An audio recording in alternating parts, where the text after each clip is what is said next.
Hello guys! So, ito po yung kaganapan noong February 17 dito po sa Barangay Quirino 2A, Quezon City, ng birthday ko. Kung naalala ninyo, yung mga bata nagpuntahan dito, yung mga batang kagayo pinaglaro sa labas ng bahay namin, kung naalala nyo. At itong batang babae na to, tumarampa.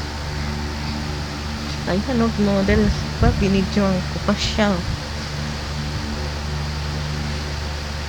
At ito naman, mga batang to ay nasa loob, pumunta ng loob ng bahay at ayun, isang babae humaharap sa salamin. Parang magmumodel din itong babaeng ito, sana all. Nung birthday ko kasi, pumunta kaibigan ko, taga Malabon, buti. Yun lang, hindi pumunta yung aking chicks.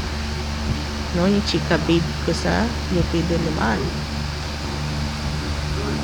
At isa naman dito sa labas ng bahay.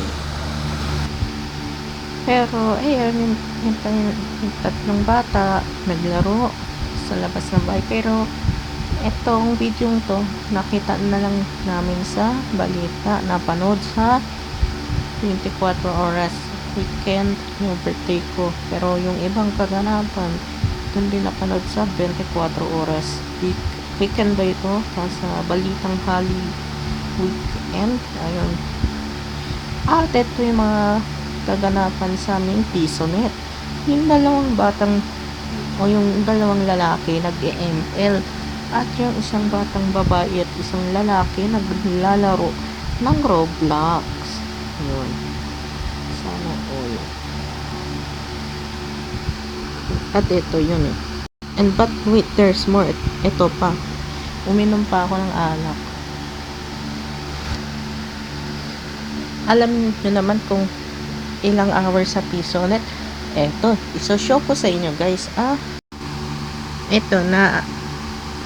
Ito yung PisoNet namin. Marami ka malalarong games dito tulad ng Counter-Strike, Valorant, Dota ba yun? Or I mean League of Legends, Cars 1, tsaka yung Roblox, tsaka yung Plants vs Zombies, tsaka yung GTA San Andreas.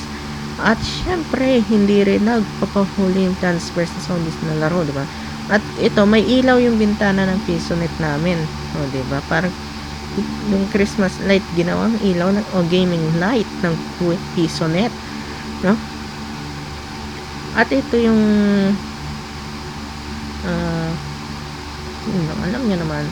So, ito guys yung mga ito guys, pag 1 pesos per hour, pag 5 piso 1 hour ka lang sa PisoNet.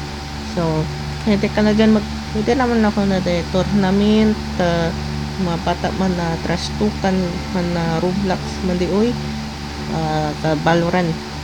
Pag wala, kasi wala nang porn site sa Google, hindi na uso yun. Sa GTA na lang bumabawi yung mga tao. Yung mga babae nagsasayaw sa bar, yung mga chika babes. Ay, kilig yarn. At eto pa guys, marami pa tayong mga games na pwedeng laruin. Yung Naruto, yung Dragon Ball, tsaka yung Street Fighter Cross Tekken, no? Tsaka yung Capcom vs. Sync, tsaka yung NBA. May NBA naman ako na laro. Siyempre, yung bago yung Cars 1, tsaka yung GTA 3, GTA Vice City, at tsaka yung GTA San Andreas. Tsaka yung Need for Speed, tsaka yung Angry Birds, tsaka yung Beach Buggy Racing. Yun lang. This is Jason Malones. See you when I see you. Ngayon, bukas, at magpakailanman.